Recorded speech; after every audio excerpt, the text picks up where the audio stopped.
I know this video will find people at any time in the year, but right now it's January, right after the holiday season, and the thought of making anything even slightly constricting is just no. I want comfort clothing while I get into the headspace where I can plan healthy menus and detox after the high sugar, high carb winter months. Thank you, Canadian Thanksgiving, Halloween, Christmas, and New Year's. Not to mention American Thanksgiving bleeding over the border to make sweets even more present at the darkest time of year. So, I want loose-fitting clothing that's not going to make me feel like I indulged more than I did. I also want to look good, and I found that a lot of store-bought clothes just don't fit me very well, even in plus sizes that are supposed to be my size. Newsflash, nobody is a standard size. We all have our little quirks, so if you're watching this and thinking that you have very similar problems, you probably do, no matter whether you're straight size or plus size. I've already figured out that I tend to wear more pants than skirts, and the pants I love best are relaxed fit activewear pants, basically yoga pants with a little extra room in them. So with that in mind, I've had my eye on the Tumalo Jumpsuit by Sew House 7 for a few months now, and even picked up some really cute fabric. This stuff. It was on sale from Fabricland's clearance section, if memory serves. Well, most of my fabrics are from the clearance section. I think I picked up most of them over the summer or early fall. For some reason, they had quite a few knits at that time. The jumpsuit has a tank-like top, either high or low neckline, that attaches to high-waisted bottoms, so it looks a bit empire-waisted. Really cute, and I'm hoping I don't have to add a lot of length to the midsection. It'll also look really cute with a shirt underneath it, so that's a good thing. As I learned making the Helen's Closet Lockhart jumpsuit, not having enough length in the torso leads to wedgies, camel toe, and poor fit in the bust. Having too much length, however, means the crotch of the jumpsuit starts drooping to your knees. That said, cutting down something that has too much length usually works better than having to find a way to add more fabric, so measure twice, cut once, I guess the saying goes. The instructions give a measurement for the distance from the shoulder to the crotch, basically covering the distance from the shoulder strap over the bust and the tummy to the crotch. Apparently there's plenty of room there, so we'll see how it goes. I don't foresee any challenges with putting together the jumpsuit, and I've made Sew House 7's Oxbow pants, so I'm reasonably well assured the instructions will step me through the construction. The challenge will be cutting out fabric in the middle of winter with two cats who think fabric is something to play in and shred. Here goes nothing.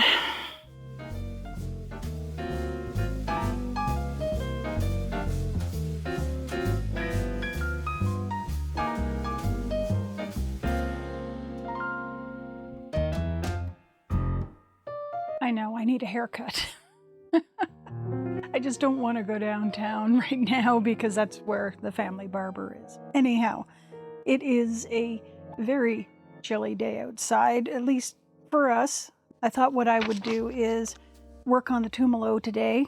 I'm going to just make the Tumalo in the size 34 because I'd rather not have to try and do a full bust adjustment and lengthen it from the looks of it, and you can't really see it because it's below here, but it's below here is the full length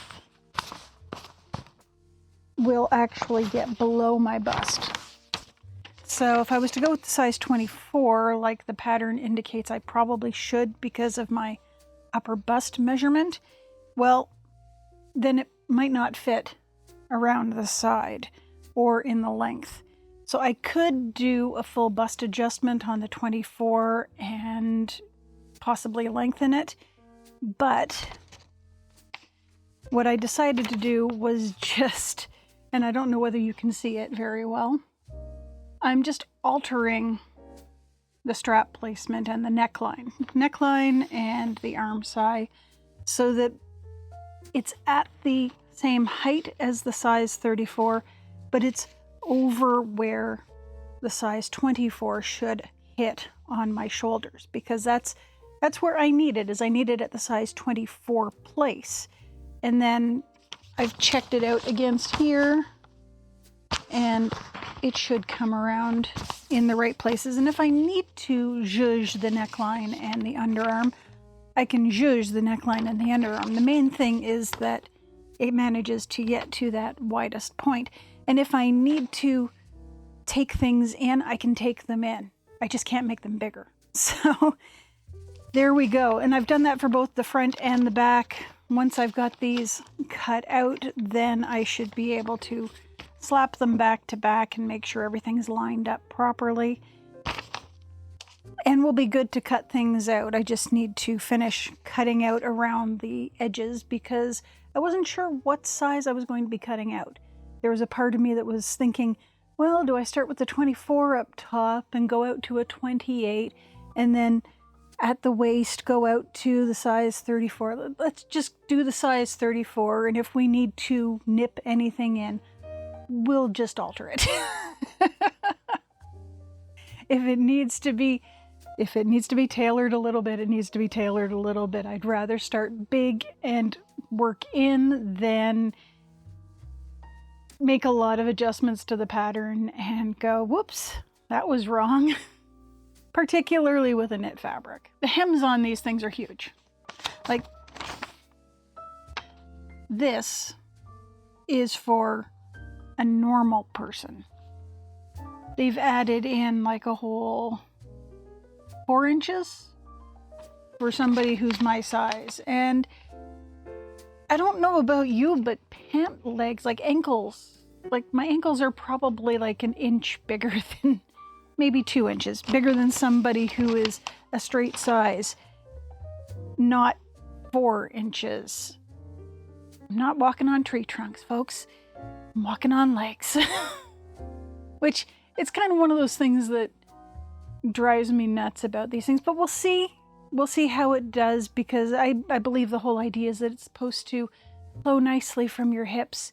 And yeah, whatever. At any rate, I think I've bored the cats enough that they're leaving me alone for the time being, which might be my salvation in getting things cut out, because, well, it being somewhere between -12 and -15, the cats aren't spending any time in the sunroom today, that's for sure. We'll see how this goes.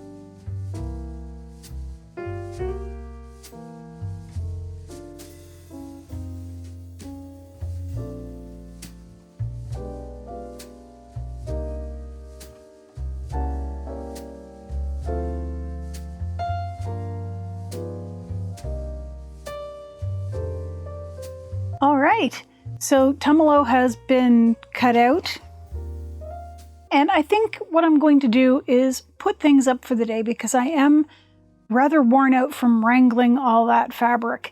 Knits are a little more challenging to pin and cut out, and having to wrangle it on the surface has been a challenge. It has been a challenge. So I'm thinking that what I'm going to do is take some time off, maybe go upstairs, do some spinning, possibly play a video game. It's, Final Fantasy 14 and or Baldur's Gate time. And we'll see where I am maybe tomorrow, because I think the husbeast has some stuff he has to do outside of the house, which means that as long as the cats will behave themselves, and usually they do when I'm sewing, we will get Tumalo sewn up. I will be very happy if I can get my lovely, super wide-legged Tumalo done in the next couple of days. And we'll see where we are after that and what I've got the time to do. Okay, so I'm going to go upstairs. I am going to sit down for a little bit, possibly have a cold drink, and pat a kitty cat.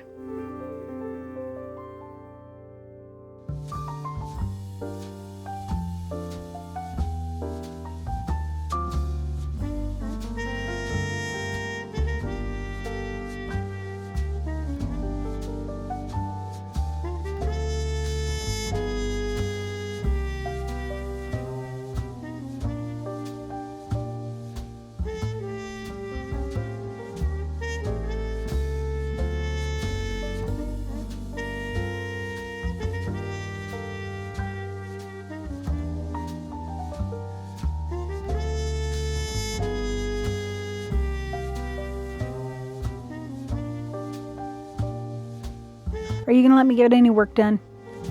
You gonna let me get any work done? No? Didn't think so.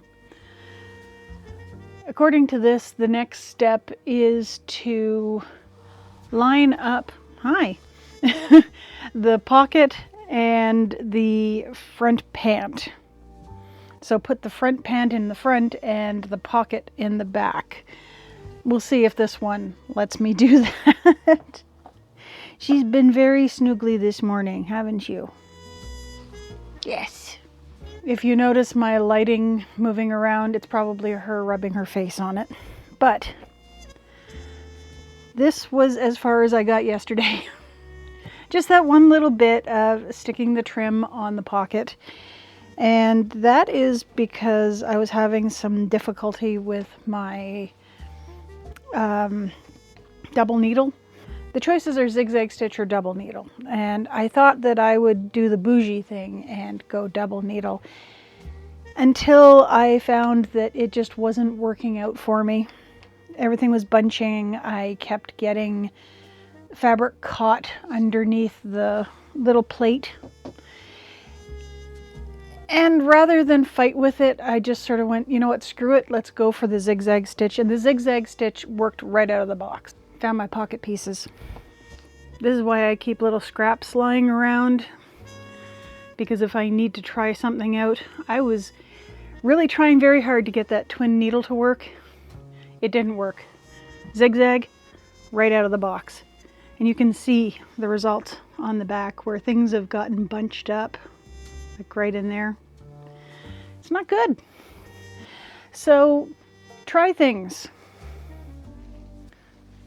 If they're not working out, try the alternative. You might find that it works easier for you. And as much as I would like to have that slick, polished, commercial double stripe of, single line stitching, there's nothing saying that you can't make the double, the zigzag look a little bit more bougie. So it's all good.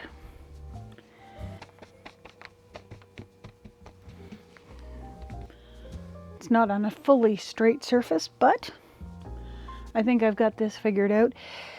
So I think what I'm going to do is get set back up for my zigzag stitch on here and get to sewing the rest of this thing together, because hopefully that little bit was the hardest part, that trim. I know I'm probably, absolutely wrong, but the one thing that I kind of wish that I had done was serged this edge. Now, the instructions are instructions are just a little unclear on how to do that pocket trim edge. I mean, it sounds pretty clear, and then you start doing it and you go, should I be tucking my live ends under? Should I be seam finishing in some way? And as far as I can tell, you're just kind of leaving your raw edge out flapping in the breeze. They mentioned that you could serge one of the edges when you're doing the first step, which is to place things together and then turn it over, press. Hi.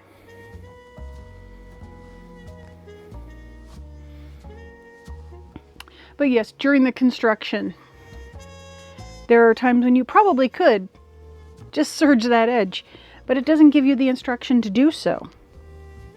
And I think that if I do this pattern again, which I might, we'll see how it fits when it's done, I'm probably going to serge that edge, so I might have to make a note so that my pockets aren't flying out in the wind.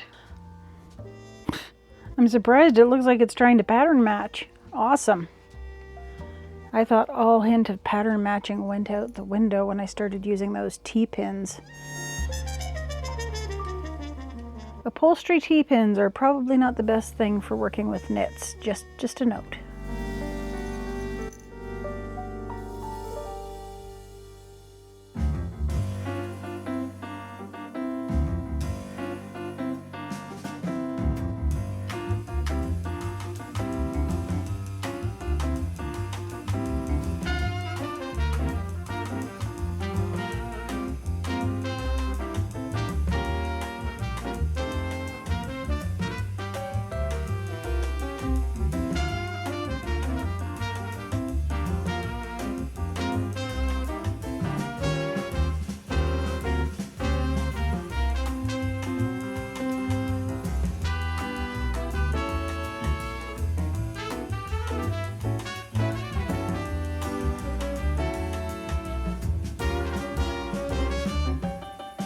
Okay, so we're in kind of a bad news, good news situation, and the bad news is she's just a little big. Just a little bit. The good news is I can pinch that in and taper it down to my waist and my hips, which are pretty much the right size.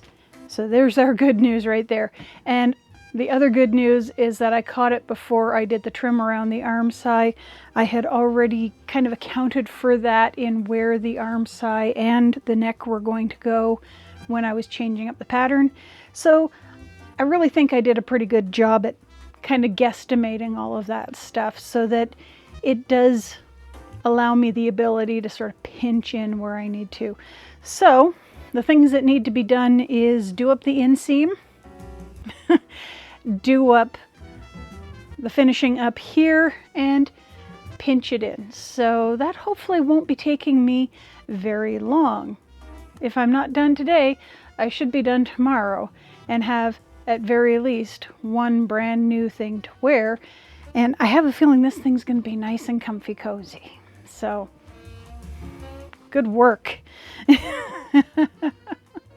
I am enjoying getting to know the serger a little bit better.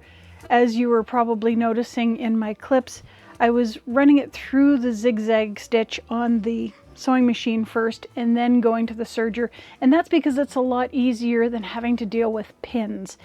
For the side seams, I went with the pins, and it could have gone a lot faster probably if I had just zigzag stitched first and then shot it through. But the nice thing is that it's at that 3/8 of an inch seam allowance, rather than the zigzag stitch wandering all over that 3/8 of an inch line. Either way, I have a feeling this thing's going to fit really nicely. Let's get to it and see if we can get this finished up today.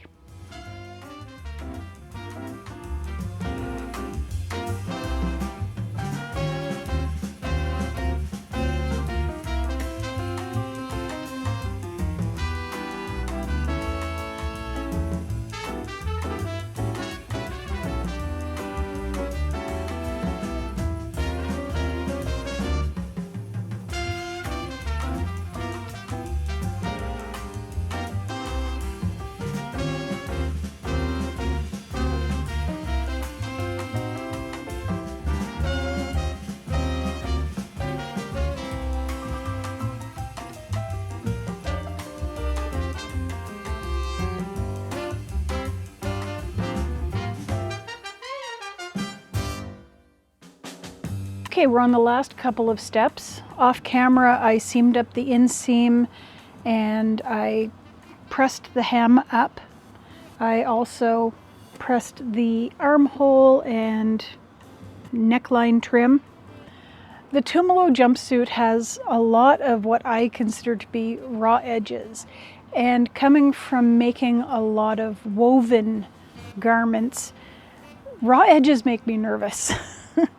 So I'm going to be shooting a few things through the serger, and once that's done, it's just going to be a matter of zigzagging things into place. So I'm going to serge the edge of the hem, and then it will get zigzagged into place because it's already pre-pressed. And then I'm going to place the armhole and neckline trim and just serge that and then turn it up, press it, and zigzag it into place. And that way everything has, at least most of the things, kitty, not on the pins, and that way everything has its edges encased, or at least as best as I can. There is a view of the Tumalo Jumpsuit where you leave the hem raw and just let it roll up. And I feel a little insecure doing something like that. Hopefully this one will let me finish this off before I have to pack it in for the day. All right, we good?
Okay, so let's talk about this because I do have some notes and I'm actually going to refer to them.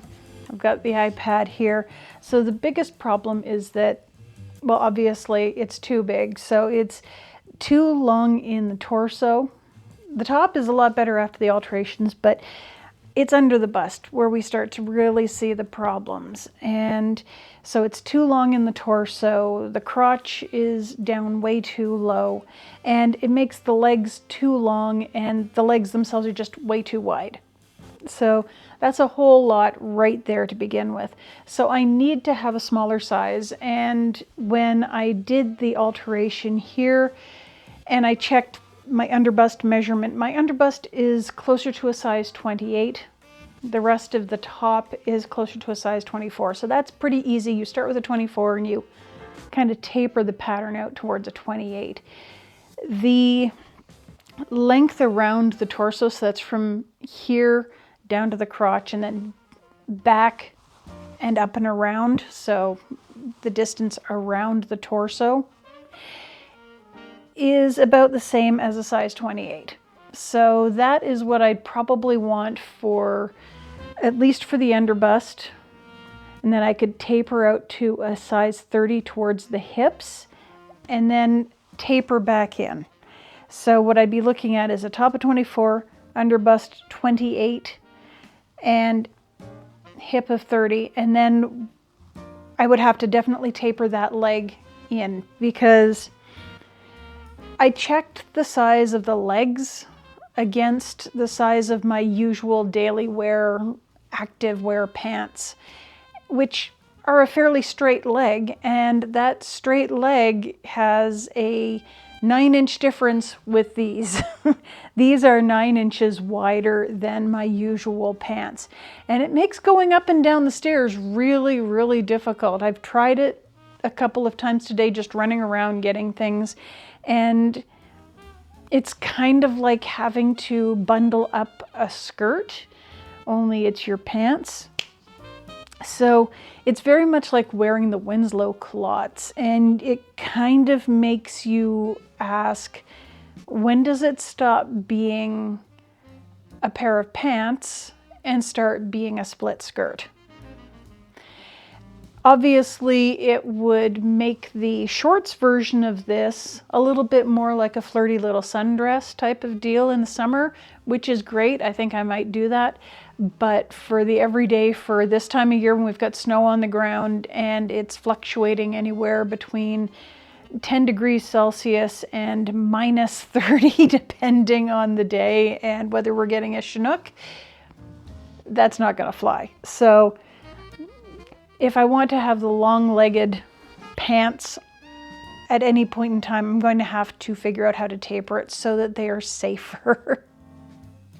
Because the last thing I need is to take another tumble down the stairs, right? What else have I got here? Yeah, I mentioned for some reason designers think that fat people's limbs are exponentially bigger, because I've noticed that, you know, you'll see like a half to a full inch of difference in the pant leg for each size, and it's like, I don't think that's the way it works. So I'm definitely going to be tapering things in, possibly down to the smallest size at the ankle to see how that works. Oh, goodness. Let's see here. Other issues, the fabric is too light. So it's a very lightweight knit, and it would be more suitable for a t-shirt than it would be for an actual jumpsuit. It's a little too light and I'd feel a little weird wearing it in public. Around the house is fine, but out in public, not so much.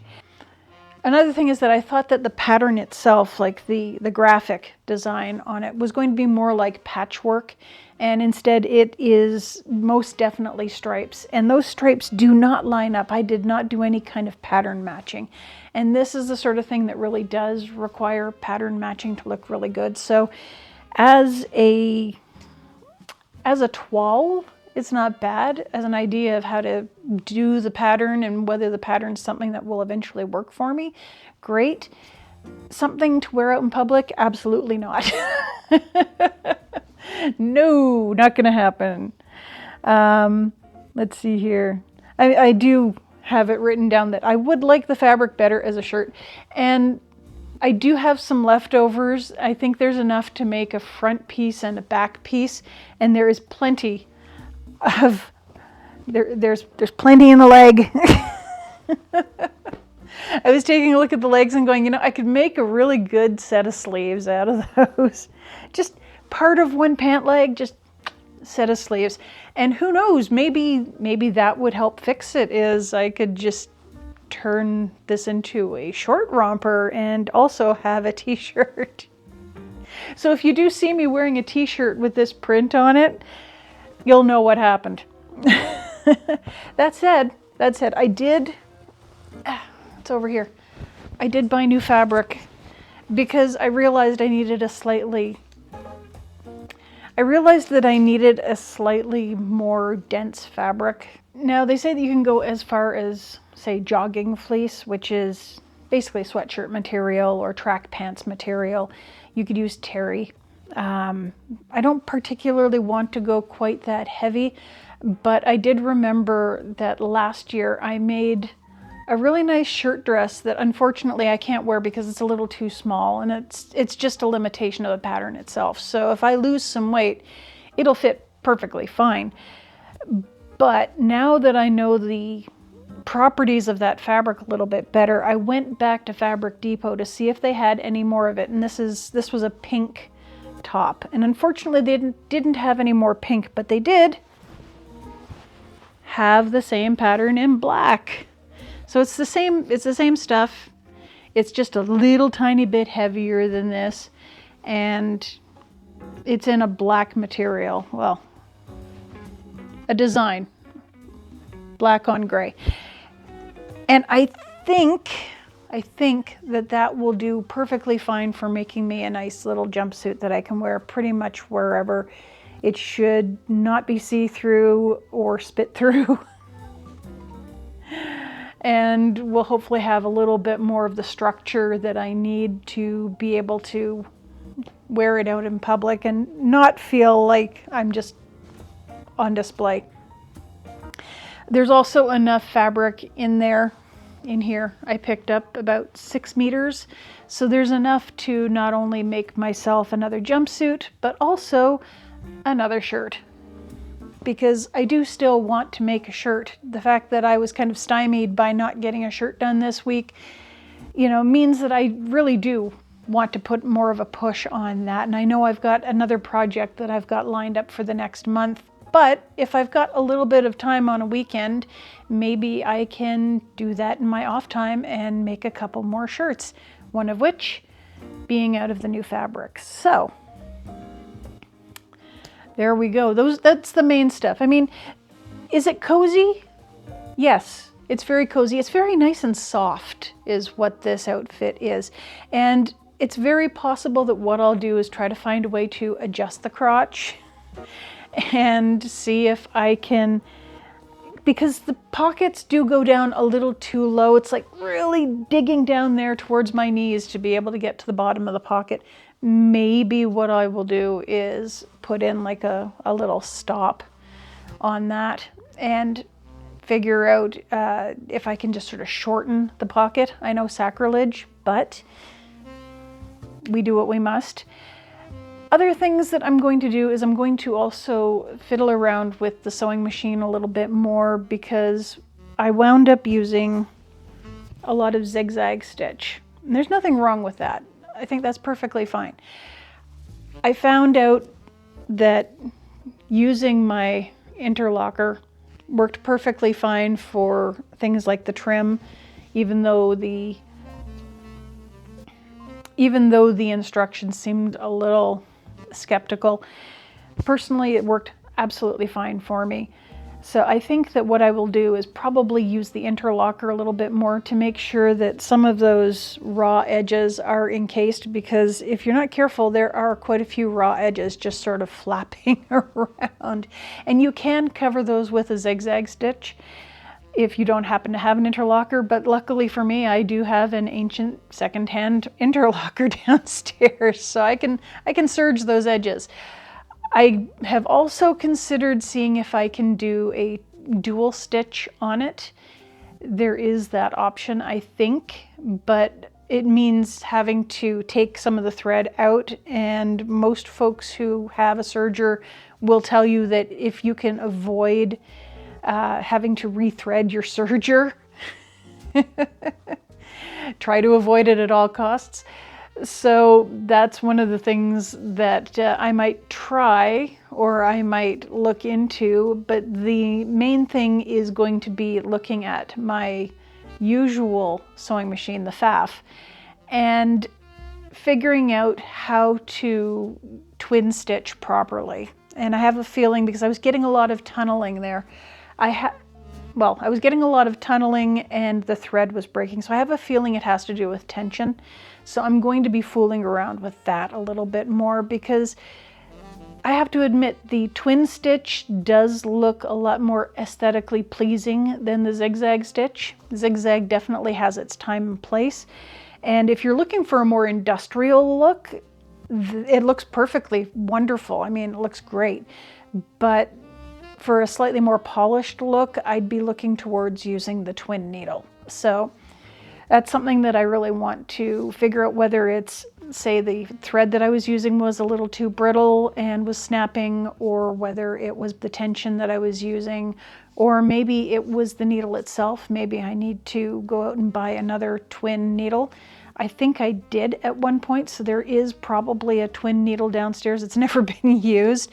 Hopefully it's a ballpoint twin needle. Who knows? Either way, there are a few things that I can take a look at. I also noticed that if I made my zigzag stitch a little bit bigger, I also had to change my tension there as well. So these are things that I'm probably going to have to start putting down on a post-it note and slapping into my manual. One of the things that I noticed with the sewing machines, both my Kenmore and the FAF, is that the previous owners, in this case my mother and my grandmother-in-law, both would put notes into the manuals when they found like a particular quirk of the machine. And there have been a couple of times, like for instance with the serger, I found notes from either my mother-in-law or grandmother-in-law as to what settings were best. And that made a bit of a difference when I was starting to calibrate the serger. So I'm thinking I might have to do the same thing with the regular sewing machines as well. As when I find a quirk with them, is do the same thing that they did, write it down, not necessarily on the manual, but maybe on a post-it note and slap it in there. I noticed that there's some dried tape where they cello-taped things. So maybe not use tape, but definitely try something like a post-it note where the adhesive doesn't generally tend to get as gnarly, but we'll see. If it comes down to it, I can always use a stapler. But the fact remains that if the machines are still in good working order after I'm done with them and they get passed along to another family member or sold or what have you, then those notes as to the quirks of the machine and how the machine prefers to be used, they'll be handy. So that is another thing that I'm probably going to be doing over the next little while as I'm using them. And it's probably something that you can take on into your own life, because if you're somebody who sews and you're finding that you're almost always boggled or stymied or just frustrated by the way that things are going, and you know that you had solved it earlier, just make a note. And it will hopefully help jog that memory of what actually worked for you, so that it saves you some time and some frustration down the line. For all my kvetching and all of my notes to the contrary, it is a very comfortable outfit, and I'm kind of hoping that I can eke out a little bit of time to sit down and make a slightly more me style of jumpsuit, and that will hopefully be nice and comfy for things like gaming night, so that if I'm on my usual place on the sofa and playing D&D with my friends, or over at my PC playing Final Fantasy, I'll have something really nice and cozy and comfy to snuggle up into. This is not bad, but it could be better. And I guess that's the takeaway. It's not bad, but it could be better, and we're gonna work on that. Well, now this is awkward. I've reached the end, and I don't know what to say. So I guess I'll see you next time.